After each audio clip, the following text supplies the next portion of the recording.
Okay, hello everyone. It's been a while since I've done anything on my tank.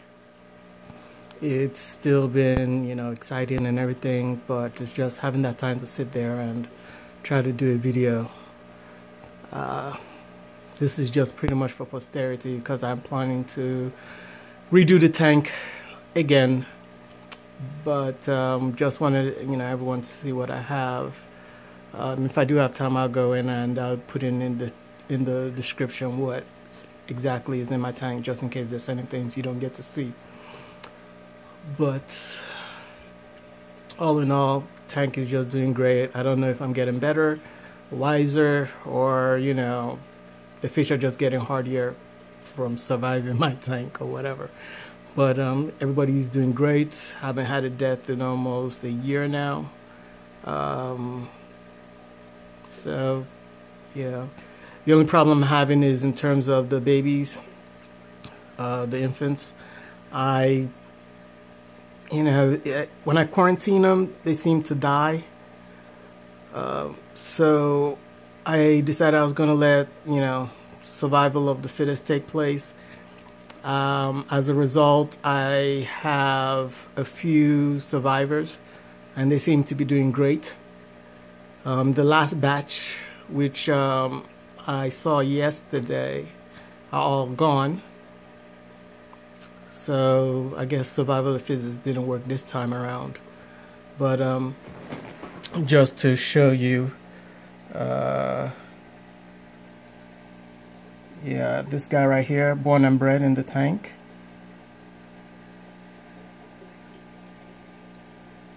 Let's see who else. A lot of the guys, these little guys on top, born and bred in the tank. 3 of them. There's another big one that he's probably somewhere in the back. So I have a total of 5 that actually, survived and made it in the tank. But I think next time around I'm gonna totally quarantine them and put them in a separate tank. I know that might not be, might not survive that way either, but I'd rather do that than have what happened this time, because I had a batch of 12, or at least 12 that I saw that hatched, and today they're all gone. I mean, I know that they do feast on them and stuff like that, but I've had them survive in the past, so I don't know what happened with this batch. I guess, over generations, sometimes the survival instinct doesn't survive with them.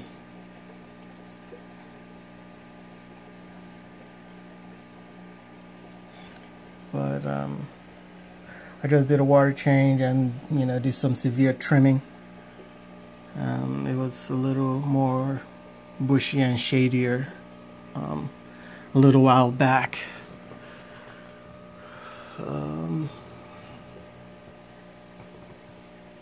Everybody just seems to be great. I will say that my tank seems to be perfectly conducive, especially for curry cats, rainbows, and derivative cichlids, like your rams, and I can't remember what he is,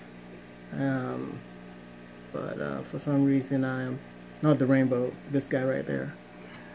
But all in all, like I said, everybody just seems to be doing great. Just off the top of my head, oh, okay, there they are, way back. Well, not this swordfish, but the other one in the back is born and bred in my tank.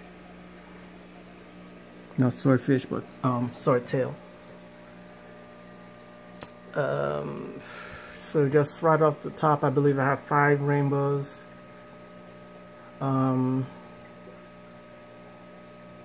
Yeah, I'm not really in the mood to do the. I'll put it in the description, like I said.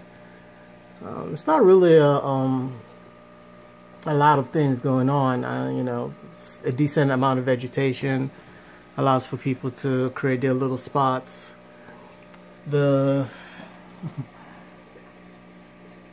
what would you call him? He's not a lobster, but crawdad, or people have different names for it.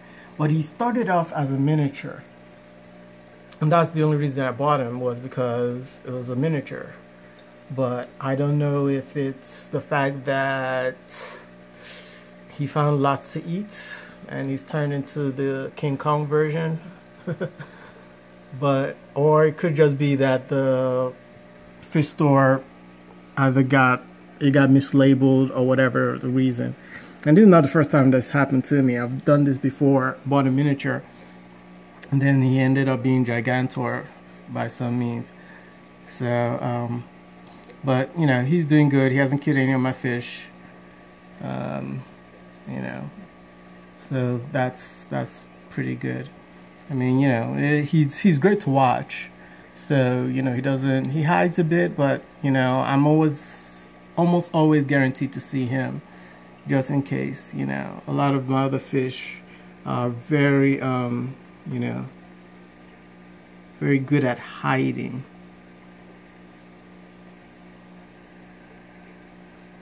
Now, I guess to them, they don't see it as hiding because, the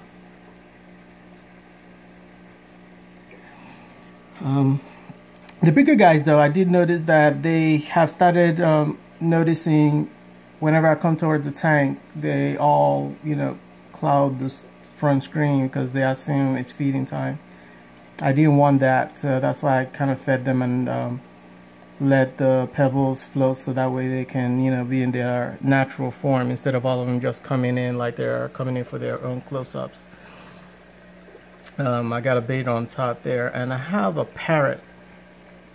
It was a gift, and I did some research after the fact, luckily before I introduced him into the tank, because I was just curious, because for some reason I kind of thought he was a goldfish right off the bat. I know he's not. I mean, I know he's of the cichlid family and all that, but he just had that look of a goldfish, and I just didn't really want to put a goldfish in my tank. Not that they're not compatible or anything like that, but I just didn't want to do that. And then found out that he might become a monster. I'm hoping it is a miniature, and not one of the beasts. I've had him now for a month, and this is as big as he is, so I'm hoping he's a miniature. I'm still scared about introducing him into the tank, just because I've heard all these horror stories about how it's not that they're aggressive, it's just, they just bump into stuff and peck, and because the mouth is always open, they can cause serious damage to other fish. So whereby your regular fish might just do a little nip, because of his mouth is always open, his nip is a chunk. So we'll see how things go with that. If he gets too big, then I'll just take him to a local store and see if I can get some credit for him or something like that.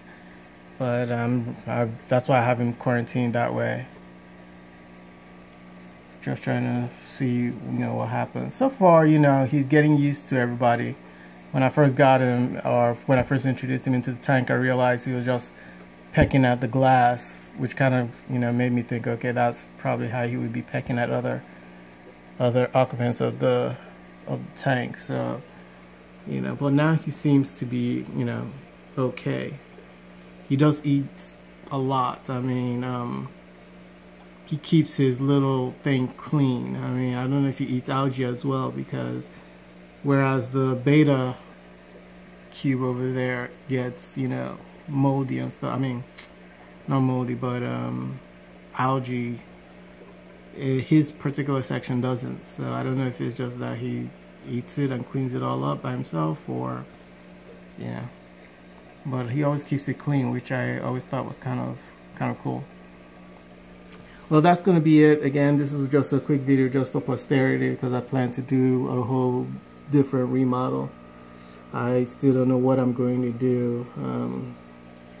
It's just about that time, so I'm gonna try and do something. Definitely want to try to see if I can introduce like a a carpet to the bottom of the tank. You know, I hate using the gravel vacuums, you know, partly just because I don't want to do that.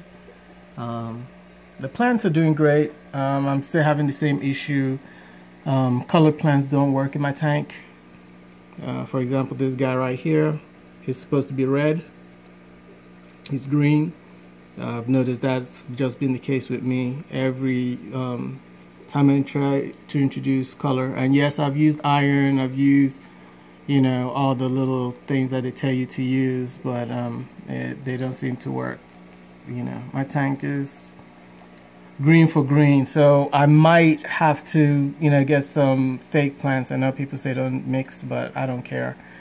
I'm trying to get, you know, I just want that variety of color. I've done a fairly good job with the fish and what I have in here to give it a variety of color. So now I have to force the plants into a color. So if I have to do some fake plants to give it color, I'm probably going to do that.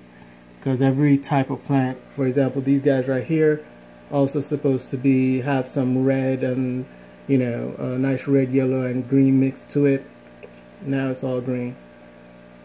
But yeah, I'm not, you know, I'm not gonna worry about that. That's just how my tank seems to roll.